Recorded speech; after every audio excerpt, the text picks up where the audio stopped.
अस्सलामु अलैकुम वरहमतुल्लाहि वबरकातुहू। आज हम कुरान मजीद की सबसे अजीम और पावरफुल आयत आयतुल कुर्सी की फजीलत, अहमियत और बरकत के बारे में बात करेंगे। क्या आप जानते हैं कि सिर्फ एक आयत ऐसी है जो आपको हर बुरी चीज से हिफाजत दे सकती है? आज का वीडियो आपकी जिंदगी बदल सकता है, इसलिए इसे आखिर तक जरूर देखिए। आयतुल कुर्सी सूरे अल बकरा की आयत नंबर 255 है। इस आयत को कुरान की सबसे अफजल आयत कहा गया है। इसमें अल्लाह ताला की कुदरत, उसकी बादशाहत और उसकी हिफाजत का बयान है। इस आयत में यह बताया गया है कि अल्लाह ना सोता है और ना उसे नींद आती है। वो हर चीज का मालिक है और हर चीज उसके कंट्रोल में है। एक मशहूर हदीस में आता है कि नबी करीम सल्लल्लाहु अलैहि वसल्लम ने फरमाया, कुरान की सबसे अफजल आयत आयतुल कुर्सी है। ये आयत इतनी पावरफुल है कि जो इंसान इसे समझकर पढ़ता है उसका ईमान मजबूत होता है और दिल को सुकून मिलता है। अगर आप आयतुल कुर्सी रोजाना पढ़ते हैं तो अल्लाह ताला आपकी हिफाजत फरमाता है।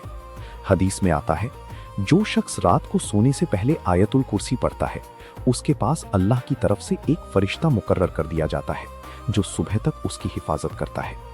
इसका मतलब है बुरी नजर से बचाओ, जिन और शैतान से हिफाजत, हर बुरी चीज से प्रोटेक्शन। आयतुल कुर्सी को अपनी डेली लाइफ का हिस्सा बना लो। हर नमाज के बाद पढ़ो, सोने से पहले पढ़ो, घर में दाखिल होते वक्त पढ़ो। इससे आपके घर में बरकत आएगी और सुकून रहेगा। आयतुल कुर्सी सिर्फ हिफाजत ही नहीं बल्कि रूहानी ताकत भी देती है। दिल को सुकून मिलता है, डर और एंजाइटी कम होती है, अल्लाह के करीब होने का एहसास होता है। जो लोग परेशानी में होते हैं, अगर वो इस आयत को रेगुलरली पढ़ें तो अल्लाह उनकी मुश्किलें आसान करता है। एक सहाबी का वाकया मिलता है जहां उन्होंने आयतुल कुर्सी पढ़कर शैतान से अपनी हिफाजत की। शैतान ने खुद कहा कि जो शख्स आयतुल कुर्सी पढ़ता है वो हमारे असर से महफूज रहता है। इससे हमें पता चलता है कि ये आयत कितनी पावरफुल है।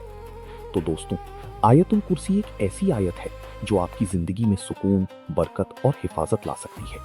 आज से ही इसे अपनी जिंदगी का हिस्सा बना लो। अल्लाह हम सबको कुरान समझने और उस पर अमल करने की तौफीक दे। आमीन। अगर आपको ये वीडियो पसंद आया हो तो लाइक करें, शेयर करें और चैनल को सब्सक्राइब जरूर करें और कमेंट में लिखें अल्लाह।